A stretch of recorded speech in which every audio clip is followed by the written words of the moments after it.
Hi everyone. మనిషి అన్నాక తలనొప్పి రావడం అనేది సహజం. హెడేక్ రావడానికి మల్టిపుల్ రీజన్స్ ఉన్నాయి. చాలా మంది హెడేక్ తో సఫర్ అవుతూ ఉంటారు.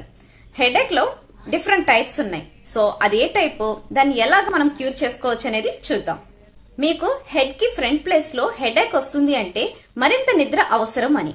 అదే టాప్ లో వస్తుంది అంటే మరింత వాటర్ తీసుకోవాలని అర్థం. అదే హెడ్ కి బ్యాక్ సైడ్ పెయిన్ వస్తే మీరు స్ట్రెస్ లో ఉన్నట్టు. సో దాని నుంచి మీరు రిలీఫ్ అవ్వాలి. మీకు హెడ్ అంతా హెయిర్ బ్యాండ్ తో బిగించినట్లు ఉన్నట్లయితే మీరు టెన్షన్ లో ఉన్నట్లు. సో దీనికోసం మీ స్క్రీన్ లైట్ ని అండ్ బ్రైట్నెస్ ని అవాయిడ్ చేయడం. హాట్ వాటర్ తో బాత్ చేయాలి.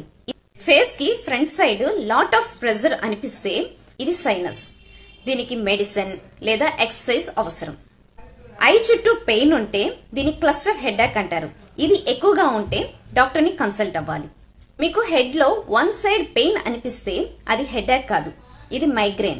సో విన్నారు కదా, మీకు అనిపించే హెడేక్ ఎటువంటిదో, దానికి సొల్యూషన్ ఏంటో.